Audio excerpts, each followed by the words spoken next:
4주부터 하심으로 수요 예배를 하게 되겠습니다.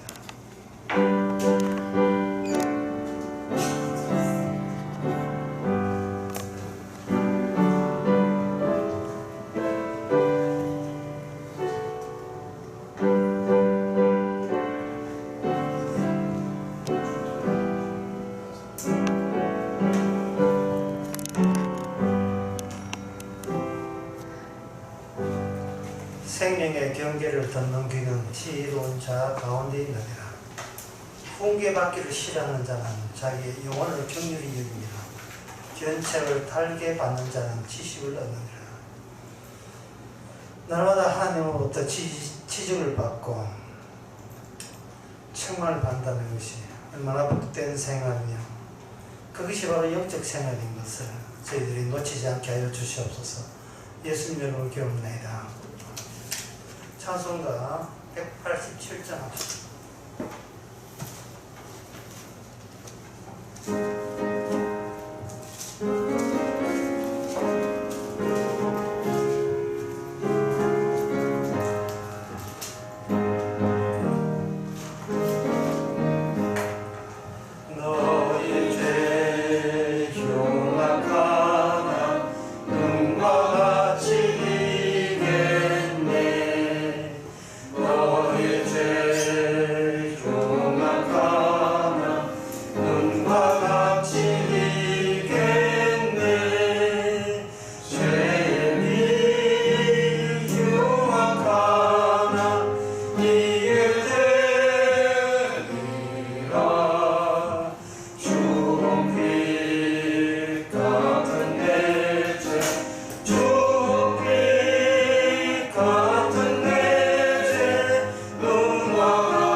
우리 인간의 일상생활에 매몰되지 말고 그것이 주님의 일상으로 전환될 수 있도록 우리가 기도합시다. 왜 그러냐 하면 세상 보는 이 폭이 넓어져야 주님의 안목으로 볼 수 있는 그런 이해의 폭이 되어져야 우리가 사소하고 아무렇지도 않는 일에 대해서 주님의 영광을 가리는 일이 없기 때문에 그렇습니다. 우리의 일상이 나의 일에 국한되는 것이 아니고 주의 일에 파생됐다는 것을 늘 넓은 마음으로 받아들일 수 있도록 도와주십시오.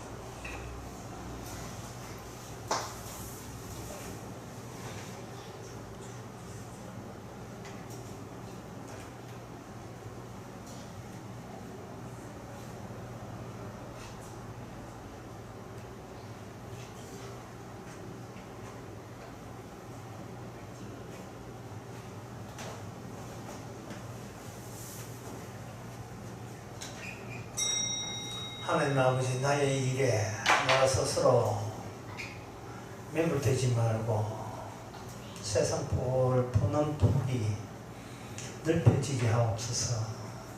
그래서 어느 것 하나 주님이 개입하지 않는 일이 없음을, 주님은 주님 되게 하기 위해서 일어나야 될 일인 것을 우리가 깨달아서 범사에 감사할 수 있는 저희들 되게 하옵소서. 예수님의 이름으로 기도합니다.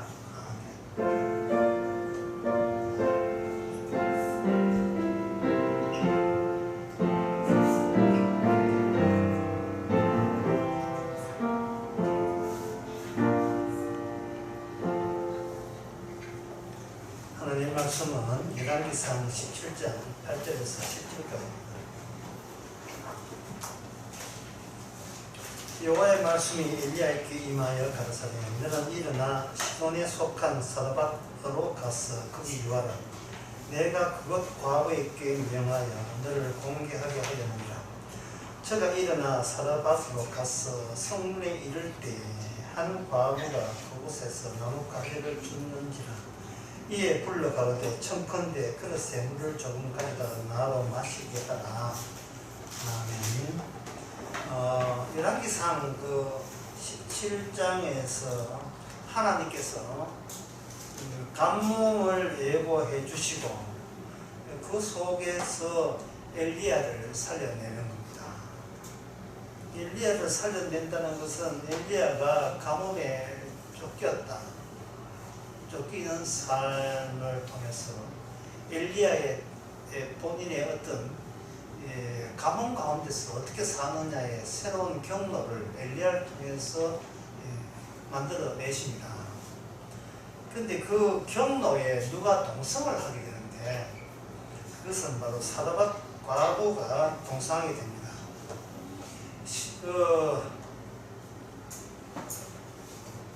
그릿 시내가에 물이 있을 때는 사르밧 과부의 도움이 필요치 않았는데 이제는 비가 내리지 않아서 시내가 말랐어요. 7절에 나옵니다. 비가 내리지 않으면 얼마 후에 시내가 마릅니다. 그러면 이 엘리야를 도와서 엘리야의 목숨을 부재할 수 있는 그것은 없어졌어요. 그래서 하나님께서 엘리야에게 가뭄 속에서도 엘리야가 해야 될 그 말씀, 엘리야가 더불어 있는 그 말씀을 계속 유지시키기 위해서 누군가의 도움을 받도록 엘리야가 시돈으로 내려갑니다. 거기에 누가 대기하고 있느냐면 사르밧 과부가 거기에 대기하고 있습니다. 그런데 그 9절에 보면 이렇게 되어 있어요. 내가 하나님께서 그곳 과부에게 명하여 너를 공개하게 한다. 너를 돌볼 수 있도록 내가 조치를 했다. 이렇게 하나님께서 일방적으로 다 준비되어 있다고 이야기했습니다. 그런데 막상 엘리야가 그 사르밧 과부, 하나님이 지목한 사르밧 과부를 만났는데 전혀 공개할 그러한 마음 자세가 없어요. 없고 정반대 상황이 일어납니다. 그건 뭐냐 하면은 사르밧 과부를 만나기는 만났어요. 만났는데 나뭇가지를 주스러 가는 그때에 만났어요. 그래서 이제 엘리야 선지자가 나뭇가지 주스러 가는 그 과부에게 저희한테 물을 조금 주시겠습니까? 맞고 이야기하고 그 다음에 이제 그러니까 그릿 시내에서는 물을 제공받았고 그 전에 엘리야가 까마귀를 통해서는 떡과 고기를 제공받던 그래서 목숨이 연명했던 그 선지자 엘리야가 이제는 하나님의 지시에 따라서 사르밧 과부를 통해서 물도 없고 떡도 없겠다는 의도로서 하나님이 준비했다니까 뭐 그냥 주세요라고 이렇게 일방적으로 요청을 했습니다. 그런데 그 사르밧 과부가 그 엘리야에게 말하기를 나에게는 떡이 없습니다. 하나님의 지시하고 막상 그 현장에 갔던 엘리야가 현장에서 맞닥뜨리는 상황이 엘리야가 생각했던 이 상황하고 이게 달라요. 떡을 밖에 돼 있다는데 사르밧 과부는 떡이 없대요. 떡이 없습니다. 예를 들면 제가 배고파서 어디 먹을 데 없을까 라고 했는데 하나님께 지시해서 어느 중국집에 가라. 그 사람이 너에게 짬뽕을 대접할 것이다. 근데 짬뽕을 대접하라 그래가지고 짬뽕 주세요 이렇게 이야기하니까 중국집 주인이 하는 말이 오늘 문 닫는데 오늘 가게 문 닫습니다. 그러면 이 하나님의 뜻에 대한 해석이 과부 쪽에서 잘못인지 아니면 엘리야 쪽에서 잘못인지 그 엘리야가 당황스럽죠. 이 과부는 그 선지자를 속일 마음이 전혀 없고 이렇게 합니다. 떡은 없고 이제 뭐가 있느냐 밀가루는 있다. 짬뽕은 없고 밀가루는 있는데 제가 밀가루 제거했는데 자기한테 아들이 있는데 이제 마지막 짜장면을 해먹고 이제 뭐 폐업 정도가 아니고 아예 이참에 목숨을 인생을 끝장내기 위해서 밀가루에 반죽하고 기름 치고 그 다음에 이제 불쏘시게 하려고 나뭇가지 가지러 가다가 이 선지자를 만난 거예요. 그러면 지금 엘리야는 가뭄 가운데서 살렸고 과부를 하나님 지시에 따라 과부를 만났는데 그 과부 역시 가뭄 속에서 더 이상 버틸 수 없다는 생각으로서 그 과부가 내린 결정은 마지막 떡을 먹고 아들과 더불어서 죽겠다. 가뭄에 쫓기는 두 사람, 한 사람은 선지자 엘리야, 또 한 사람은 사르밧 과부. 가뭄에 쫓기는 이 두 사람이 가뭄을 통해서 우연히 만났어요. 하나님의 지시에 따라서 이렇게 만났습니다. 만났는데 엘리야가 만난 것은 이 가뭄의 여파에 의해서, 효과에 의해서 그들은 이제 과부와 아들은 마지막 인생의 끝을 맞이했습니다. 자, 끝을 맞이하면서 거기에 엘리야가 합류하게 됩니다. 이렇게 돼요. 과부가 그 떡을 과부가 그 마지막 남은 밀가루와 나뭇가지의 화력과 기름을 통해서 그 떡을 과부 아들이 먹어버리면 그걸로 과부의 아들은 죽고 또 누가 죽느냐 하면 엘리야도 죽어요. 떡이 있어야죠. 떡 제공자가 죽어버리는데 마지막 떡은 홀라당 자기가 먹고 죽어버리는데 엘리야께 넘어올 마지막 떡은 없는 겁니다. 그래서 이게 하나님께서 이 엘리야와 과부를 이렇게 가뭄 속에서 만나게 하시는 것은 세 종류의 죽음이 하나로 뭉치기 위함입니다. 하나의 첫 번째 죽음은 자연의 죽음이에요. 자연이 제 원칙과 규칙을 지키지 않고 그냥 하나님의 압박에 의해서 계속 비가 와야 되는데 안 오고 계속 그냥 자연의 기능이 말라 죽고 있습니다. 자연이 죽으니까 자연 세계가 죽으니까 거기에서 자연을 믿고 사는 그 북이스라엘의 일반 백성들도 죽고 그 일반 백성의 그 참혹한 삶을 이 사르밧 과부가 보여줍니다. 과부는 남편이 없어요. 어떤 능력이 없어요. 살 능력이 없어요. 좌절할 수밖에 없죠. 그러니까 가뭄 자연세계의 죽음과 그 일반 백성의 백성이라고 할 수 있는 과부의 죽음과 이 과부가 죽어버리면 이제 뭐도 죽느냐? 엘리야도 죽는, 선지자도 죽는 거예요. 선지자가 죽으면 뭐냐면 말씀이 그 공간에는 말씀이 죽는 겁니다. 그래서 하나님께서는 어떻게 하느냐 하면은 현재 일단은 말씀 하나님과 연락이 되는 사람은 엘리야거든, 선지자거든요. 선지자를 그 가뭄이라는 저주스러운 환경 가운데서 엘리야를 살림으로써 그 여파로 과부도 살고 그 여파로 자연도 함께 살고 그 여파로 하나님의 말씀도 안 죽고 계속 하나님의 말씀이 스스로 성취를 보여주고 있다는 것도 말씀도 사는 거예요. 그러니까 하나님께서 가뭄이라는 죽음의 상황을 하나님께서 계시를 한 이유는 인간이 범죄하여 이룰 수 없는 하나님의 말씀과 언약을 하나님이 스스로 그 죽음 환경 속에서 하나님이 스스로 그 말씀을 성취하는 과정을 보여주는데요.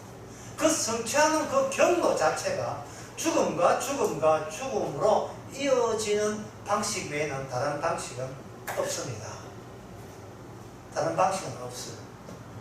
하나님의 말씀을 성취하는 그 경로에 벌떡 살아가지고 화라처럼 살아가지고 말씀 지켜서 말씀이 완성되는 그것은 애시당초 그런 일은 없습니다.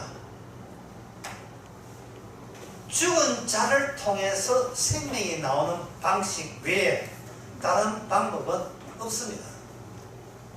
그리고 인간이 가뭄이나 죽음 상황을 당하는 것은 마땅히 당면해도 그 인간에게 가뭄이라는 저주와 심판을 내는 하나님도 하나님의 정당성을 인간은 마땅히 감수해야 돼요.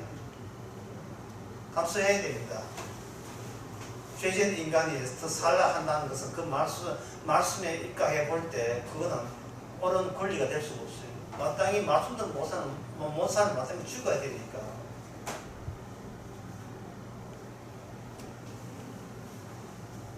그래서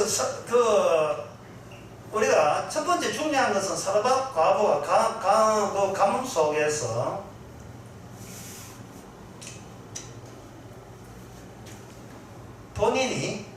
본인을 다루고 있다는 이렇게 첫 번째 중요한 겁니다.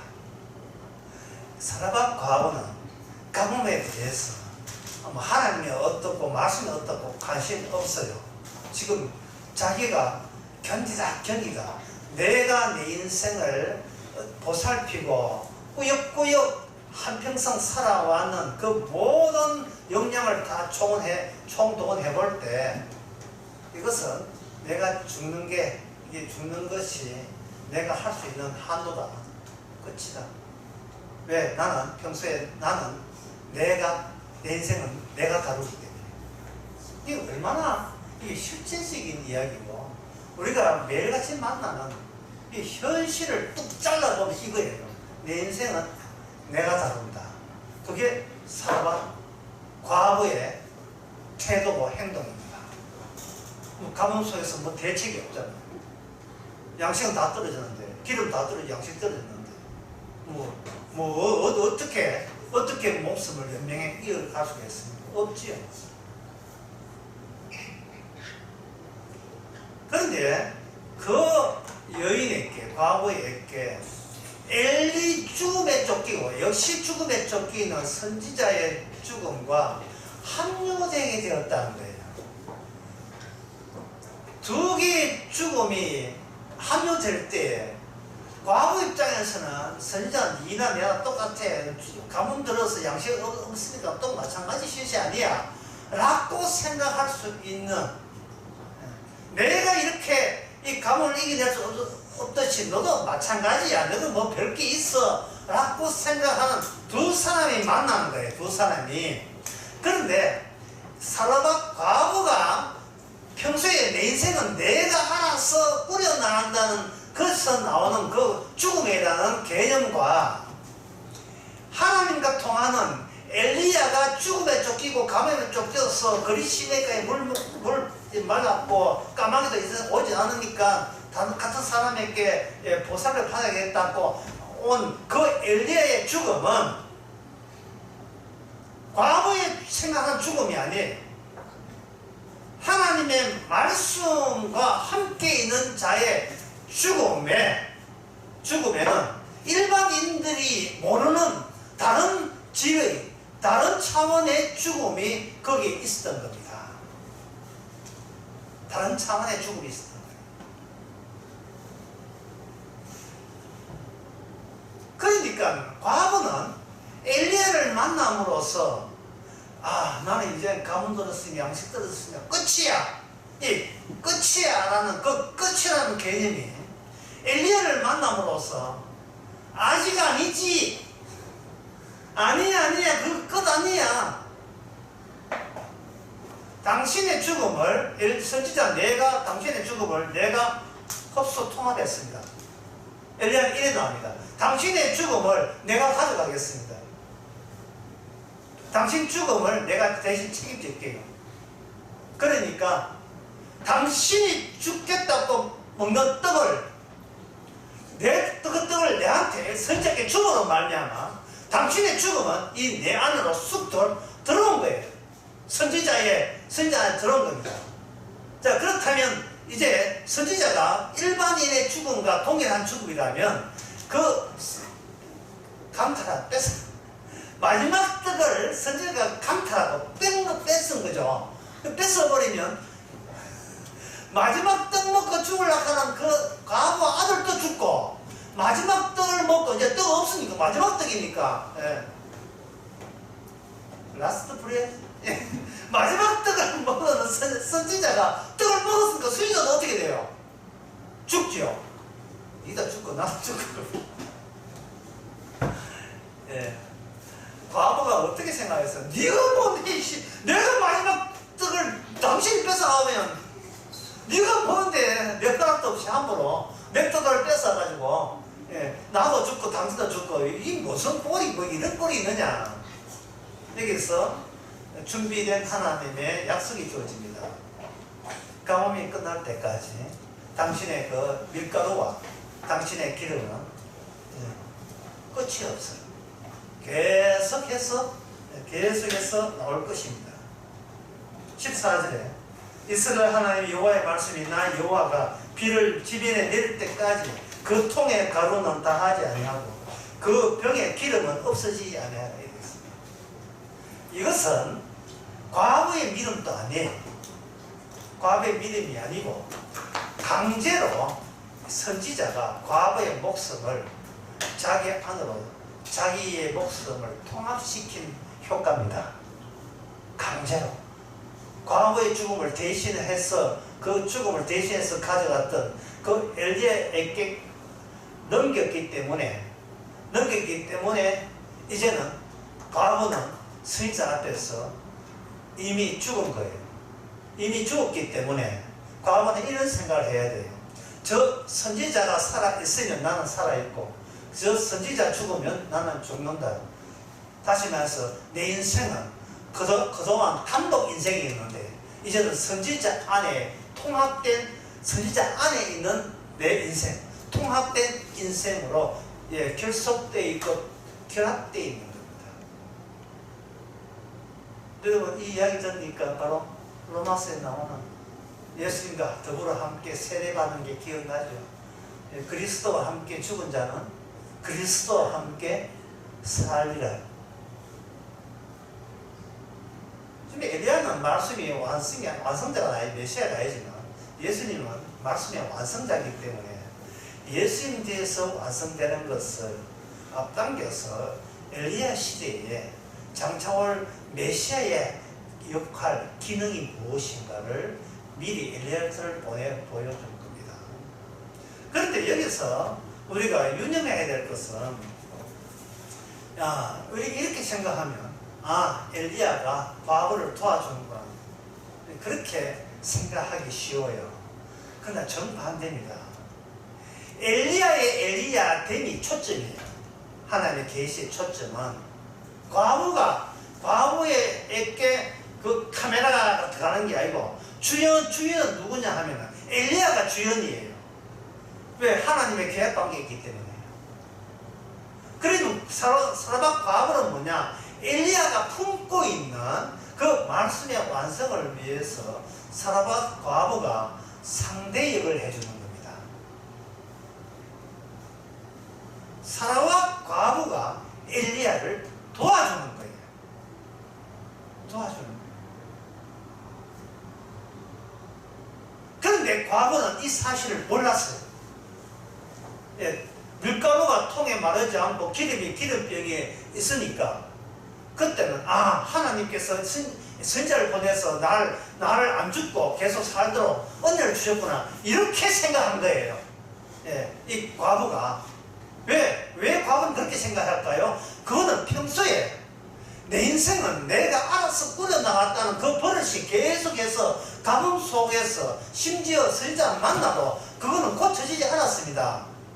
그게 달라지지 않았어요. 야, 하나님 덕분에 덕을 보는구나. 아이고, 선지자 덕을 보내. 고맙습니다.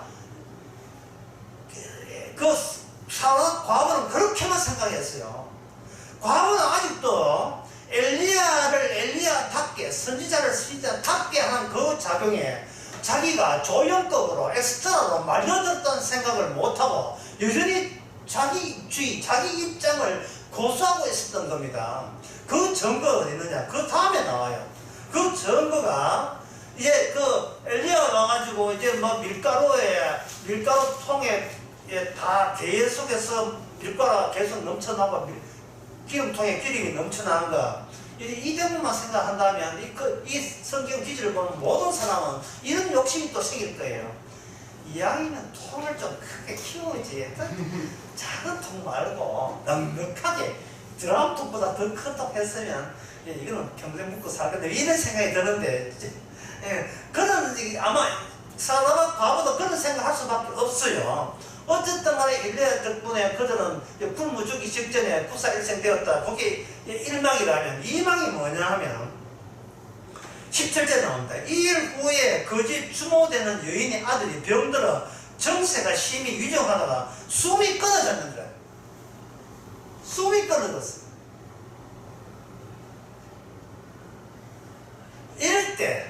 이럴 때 사라밧 과부가 엘리야에 대한 그 태도가 자기의 잠복되어 있던 자기 안에 자기가 미처 몰랐던 본심이 여기서 튀어나옵니다. 그 본심이 18절에 나옵니다. 여인이 엘리야께 이르되 하나님의 사람이여, 당신이 나로 더불어 무슨 상관이 있기로 내 죄를 생각나게 하고 내 아들을 죽게 하려고 내게 오셨나이까. 이걸 풀이하면 이렇습니다. 당신의 하나님이 이 가뭄 속에서 조기에 내 생명 뺏어갈 때, 당신의 하나님 입장에서 볼 때 이 여인아, 너는 죄가 많아서 진적에 죽어야 돼. 그렇게 해서 남편 죽고 난 뒤에 아들하고 살란 나를 기어이 못 살도록 감옥까지 보내고, 이렇게 나는 살 자격이 없어. 그러니까 하나님이 선지자를 보내서 나 죽이려고 이런 식으로 욕을 보이려고, 너는 밀가루 먹고 기름 해봐야 네 죄에 대해서 너는 하나님 앞에 죽음 마땅해. 그것은 너도 인정하는 바지, 그지? 너도 그 입이 각오하고 있지, 그지? 그 점을 지적하기 위해서 당신이 하나님이 당신이 나를 보내고, 그렇지요, 선지자님. 성질이 나가. 지금 감사가 아니고 성질이 나서 지금 달려드는 거예요. 이 사라밧 과부의 그 태도 중에서 우리가 놓치지 말아야 될 것은, 과부가 자기 아들이 죽는 마당에 내 아들이 죽는 것은 내 엄마가 치른 죄 값으로 저주받아서 자식이, 엄마가 살아있는 채 자식을 죄의 값으로 희생물로 그렇게 하도록 하나님이 조치했다. 이 논리에 대해서, 이 하나님의 조치에 대해서 사르밧 과부는 나는 그걸 하나님의 진리로 나는 수긍하고 인정합니다. 됐습니까? 네, 성결 나가지고. 자, 이 점에서 우리가 중요한 것은 우리가 성경에 나온 진리와 복음에 대해서 정답을 우리가 입에서 말한다고 해서 그게 감사로 이루어지지 않는다는 거예요. 성질나니까. 내가 그럴 줄 알았어. 하나님 내 인생 조져 놓을 줄 알았어. 그런데 어느 날 선지자가 자기 집에 왔잖아요. 이건 자기가 초청했습니까? 아니에요. 내가 부르지도 않았다. 내가 상관하지도 않았는데 당신이 와서 결국 그 결과가 뭐냐? 예, 밀가루 줄 때, 기름 줄 때 감사했죠. 그러나 그 마지막 결과는 뭐냐? 내 아들이 죽잖아요. 아들이. 그래서 사르밧 과부는 지금 혼돈에 빠진 거예요. 처음에 선지자가 오기 전까지는 자기 무슨 짓을 했습니까? 야야, 니 죽고 내 죽자. 아니, 죽겠다고 본인이 결심했잖아요. 본인이 결심하는데 지금 과부가 화를 내는 것은 내 아들 죽고 나를 죽는 것은 나의 자율권에 의한 나의 결정권에 의해서 죽도록 놔두지, 그걸 나를 완전 쪼다 만들어가지고 내 죽는 것도 내 맘대로 못 죽고 이제 와서 하나님이 그냥 죽지 않고 니는 죽을 만해, 네 아들 죽을 만해, 내 죄를 생각하게 만드는 것과 겸해요. 굳이 내 아들을 죽일 정도로 그렇게 되어버리면 나의 체면, 나의 위신, 나의 존재감, 나의 의미에 이 죽을 때도 이 비참한 내가 얼마나 처참하게 망가질 때는 망가지면서 죽게 하느냐 이 말이죠.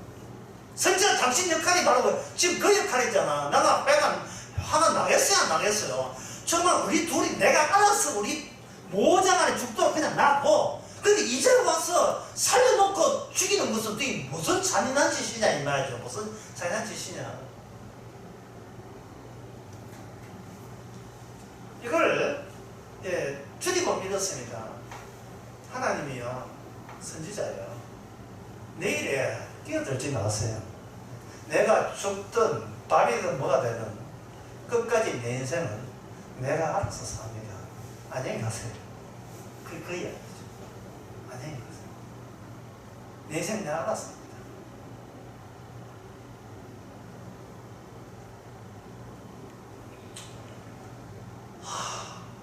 가뭄이 와도 고치지 못하는 인간의 죄성, 그 어떠한 저주스러운 지옥불에 들어가도 고치지 않는 끈질긴 인간의 이 죄악성 못 고칩니다. 고칠 수가 없어요. 이걸 사르밧 과부는 그것을 고치는 게 아니고 폭로당했죠. 누가 앞에서? 엘리야 앞에서. 자, 거기에 대해서 엘리야의 대책은 어떤 대책이냐? 당황스러움, 난처함, 그리고 절망감이었어요. 엘리야가, 사르밧 과부가 그렇게 아들 죽은 것에 극렬한 인간 자아성의 근원까지 다 끄집어내 토해내가면서 극렬하게 반대하는 것에 대해서 엘리야는 군소리 없이 아무 할 말이 없어요. 왜? 거기에 대한 대처할 수 있는 기술, 재주, 능력, 자기애끼는 하나도 없기 때문에, 자기애끼는 하나도 없어요. 없습니다. 이 선지자의 무능함, 무력감, 좌절감, 절망감,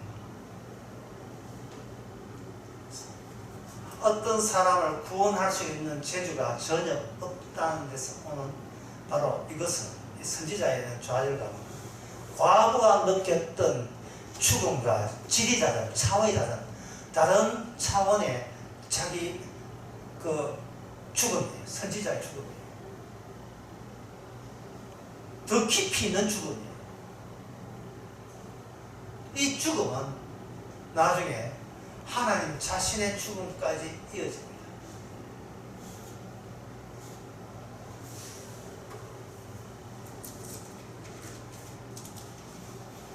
그 모든 이런 사태의 마무리는 가뭄부터 시작했던 가뭄으로부터 내림으로써 뭔가 계시하고 의도를 갖고 있는 하나님에 의해서 이게 마감돼야 돼요. 마무리돼야 돼요. 그 하나님에서 마무리되기까지 사람과 과부도 손을 댈 수가 없고, 그리고 그걸 바라보고 같이 절망감을 느끼는 선지자도 자기의 제주나 선지자라는 자기의 사명감으로서 여기에 어떤 것도 거기에 끼어들 수 없다는 사명 같은 소리를 하고 있네요. 무슨, 그게 뭐가 도움이 돼요? 아무 도움이 안 되는, 사명만 쫓아도 전혀 도움이 안 되는 막다른 길에 이 엘리야가 서 있습니다. 여기서 요한복음 5장 39절의 말씀을 제가 읽어드리겠습니다.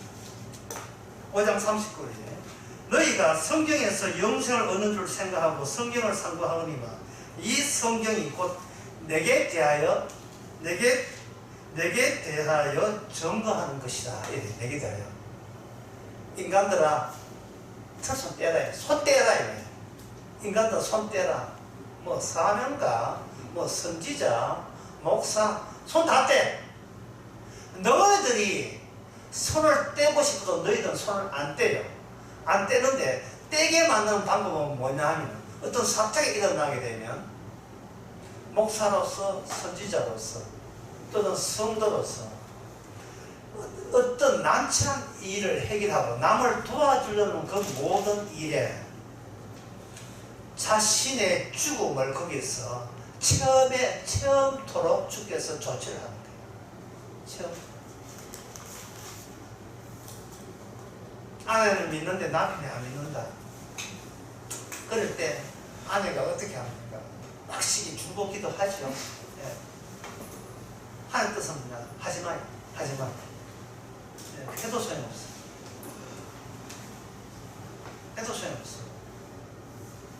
니는 살아서 죽어가는 사람을 도와준다. 이거는 없어요.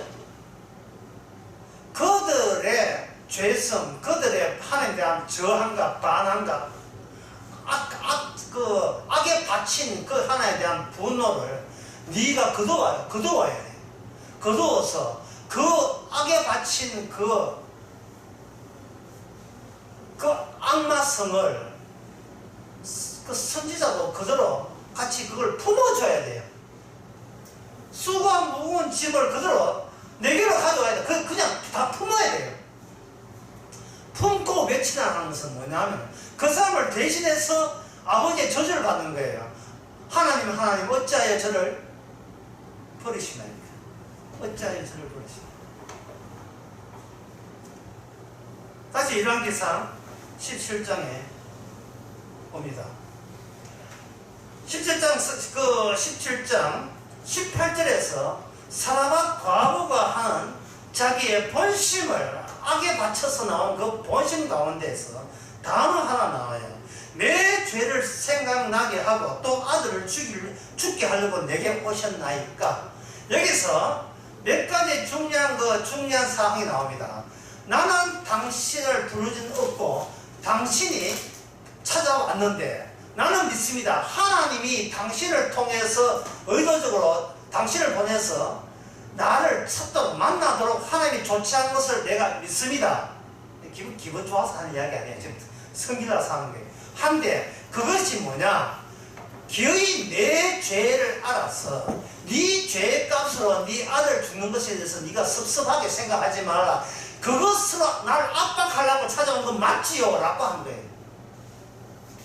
이건 뭐냐 하면요, 인간이 뭐 인생이라는 건 내가 알아서 산다. 예, 하나님 믿으면 믿고, 예, 하나님도 잘 믿고 예수를 잘 믿고 남하고 이거보다 좋게 지내고 다 이거 내가 알아서 합니다.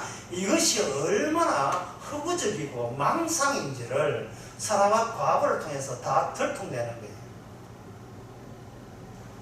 제대로 안 건드리니까, 예, 종교적인 모습으로 헛새를 끌고 믿는 신앙생활을 하는데, 진짜 건들지 말아야 할 것을 건드려버리면 악에 바친 모든 하나님의 원수의 본성은 유감없이 발휘됩니다.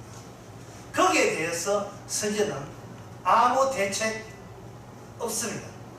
아무 대책 없습니다. 그래서 어떻게 하느냐 하면은 그 이야기를 듣고 엘리야가 그 아들을 달라 하여 그 여인의 품에서 안고 자기 거처에 다락에 올라가서 자기 침상을 누이고, 그 다음에 뭡니까? 20절에 여호와께 부르짖어 가로되 나의 하나님 여호와여, 주께서 내게 우거하는 집 과부에 재앙을 내려서 이 아들을 죽게 하셨나이까? 라고 이야기해요. 이 무슨 말이냐 하면 엘리야가 이런 생각을 가진 적이 없어요. 나는 알지 어떻게 하면 사는지. 지금 이런 생각 전혀 없어요. 선지자에게 해답이 없어요. 그냥 짐을 떠안아버렸어요. 그 여인의 절망을 본인의 절망으로 전환된 겁니다. 아무 대책이 없어요. 대책이 없으니까 선지자는 누구한테 하소연합니까? 하나님 앞에 하소연합니다. 지금 탑지가 없죠. 수학 정석 뒤에는 뭐가 나와요? 탑지 나오잖아요. 선지자 뒤에 탑지가 없어요. 여인의 죽음을 이제는 자신의 죽음으로 상황이 바꾸어진 상황을 선지자는 고소 안에 그걸 수용하고, 이제는 여인이 죽고자 하는 여인의 차례가 아니라 이 아들을 누구 아들로? 여인의 아들이 아니고 선지자 자신의 아들로, 자기 자식으로 받아들여서 하나님께 소연합니다. 하나님, 어떻게 하면 사합니까? 하고 말한 것이 아니고, 이 아들을 죽이는 것이 정녕 주의 뜻 맞습니까? 라고 이야기한 거예요. 아들은 죽어야 되는, 그러한 그것이 각본이면 그 시나리오대로 죽어야 되는 게 이게 맞는 이야기입니까? 라고 하는 거예요. 그것은 하나님이 아들을 굳이 죽이는 이유에 대해서 선지자가 아는 바가 없습니다. 저는 몰라요. 선지자가 무지해요.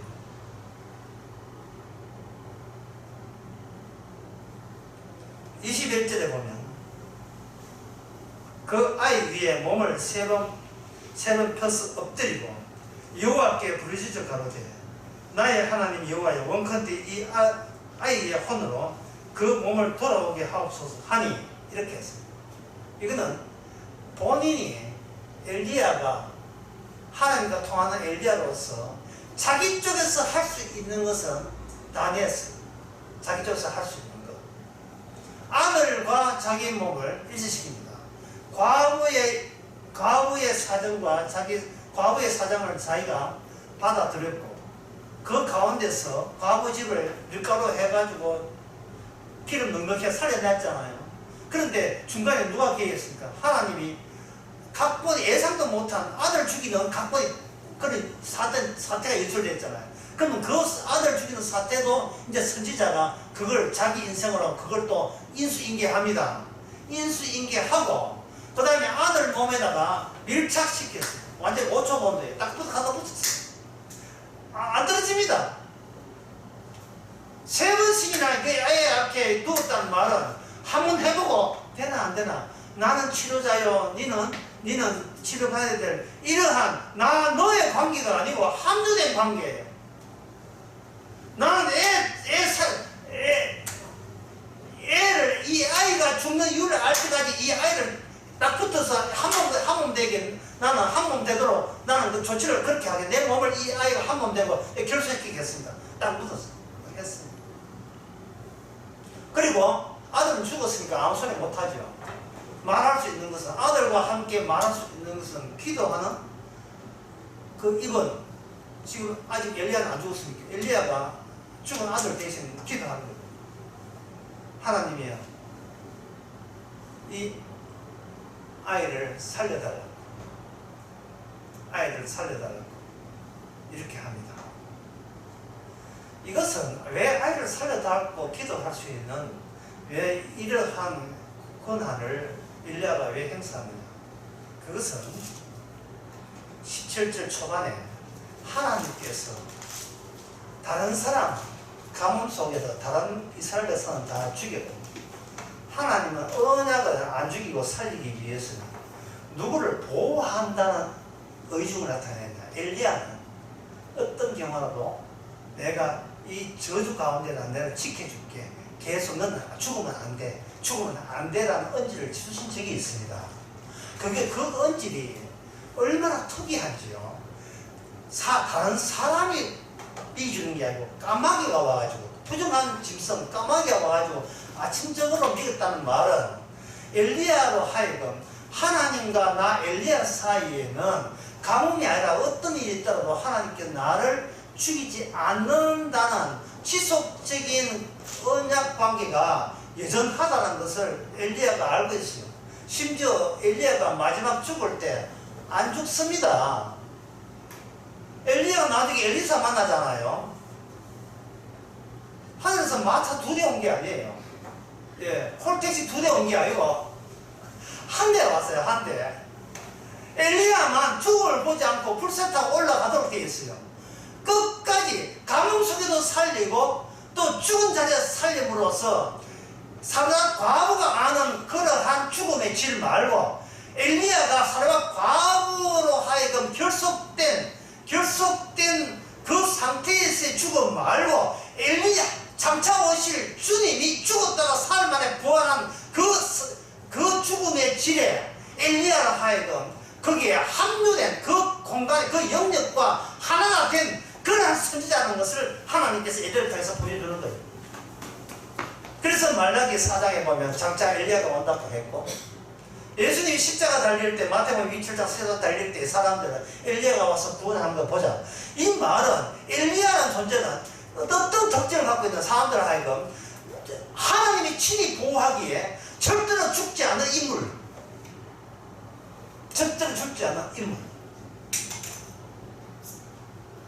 근데 절대로 죽지 않는다는 것은 죽을 일이 없다가 아니라 죽을 일을 의도적으로 만들어내놓고 그 죽을 일에서도 엘리야는 죽지 않았다를 말해주고, 그리고 엘리야가 기도했던 대상, 엘리야가 의도적으로 자기 한몸 되게 했던 그 대상, 과거의 아들도 죽었다가 다시 살아났다는 거예요. 이것은 예수님이 십자가 죽었다가 부활한 것은 예수님의 죽음의 그 차원, 죽음의 질에 합류되기 위해서 인생을 살면서 하나님이 개입해서 첫신에 얼마나 자기 안에 악마의 손으로 가득 차 있다는 것이 폭로당하는, 사라밧 과부처럼 폭로당하는, 나는 기껏 이런 인간밖에 안 된다는 것을 하나님의 성령에서 폭로당하는 자는 이미 예수님의 죽었다가 부활한 그 생명에 합류되어야 될 사람이라는 겁니다. 그걸 위해서 그 성도들은 세상에 경험하는 그러한 안일한 죽음이 아니라 주님의 십자가 특이한 죽음에 성령이 와서 합류시킬 때 그 사람이 와서 내 과거의 아들이라고 생각하시면 되는 겁니다. 기도하겠습니다. 하나님 아버지, 모든 이 계획과 모든 시나리오가 일방적으로 하나님에 의해서 추진되어 왔음을 깨닫게 하여 주시옵소서. 내 살기 위해서 내가 알아서 산다는 그 고집이 끝에 가서는 하나님께 대드는 악마의 소리인 것을 지금 깨닫게 해주시고, 분노하고 화내고 있는 이 마음을 종교로 감출 길 없음을 깨닫게 해주시고, 그러나 정작 십자가 앞에서 내가 죄인인 것을 고백하는 자만이 죽었다가 영생 없는 천국 백성인 것을 또다시 깨닫게 하여 주시옵소서. 예수님의 이름으로 기도합니다. 찬송가 284장입니다.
세상의 모든 것이 예수님의 십자가를 드러내는 일어나야 될 일인 것을 깨닫는 모든 성도에게 함께 계실지어다.